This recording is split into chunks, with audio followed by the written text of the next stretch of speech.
de réalité. Voilà, on n'a rien besoin d'inventer. C'est son programme, c'est son bilan, c'est sa réalité.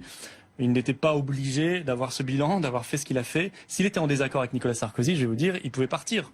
Jacques Chirac, Premier ministre de Giscard en 76, il est parti, alors que c'était la même majorité.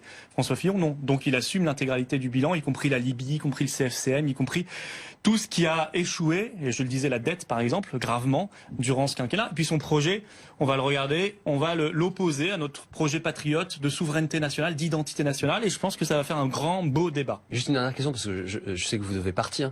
Une primaire au Front National, c'est envisageable un jour? La primaire, pour moi, c'est le signe d'une faiblesse. Quand il y a un vide, quand il n'y a pas de leader naturel, on essaie de copier les Américains, et on fait cette primaire.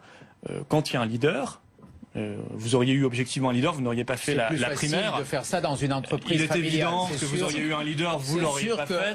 Vous étiez gêné. L'entreprise familiale, elle fait ça autour de la table. Vous pensiez, Monsieur Ciotti, avoir un leader, et il se trouve que votre leader a été éliminé au premier tour. Donc effectivement, c'était peut-être pas le bon leader. Oui, mais c'est la démocratie. Ah oui, mais je crois que ça vous c'est choisi entre le père, la nièce et la fille. Je suis pas sûr que ça vous ait réjoui. Pour modèle démocratique, on peut le trouver mieux. Mais on peut toujours s'inspirer et copier les États-Unis. Il y en a qui sont des experts de ça depuis 50 ans. Le népotisme, ça n'a jamais grandi. Et qui considèrent qu'il y a un horizon indépassable qui s'appelle les États-Unis, sauf que c'est leur tradition. Nous, voyez-vous, on respecte la Ve République dans ses inspirations gaulliennes, gaullistes. Les traditions familiales surtout.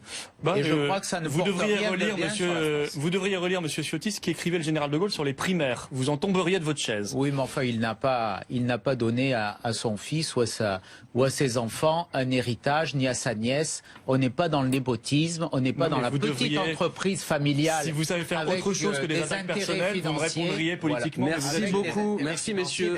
Mais relisez, il disait que les primaires aboutissaient au choix de Paul Deschanel. Vous savez, venant du parti qui a porté en son sein des gens qui je vous propose de revenir sur... Non, vous savez quoi? Vous avez tué son héritage. Non, faites-vous vos conseils littéraires hors antenne, s'il vous plaît, juste parce que je suis obligé de vous libérer. Merci beaucoup. Bonsoir Karine Berger, merci d'être avec nous en direct sur BFM TV ce soir. Bon, il y a de l'ambiance sur ce plateau.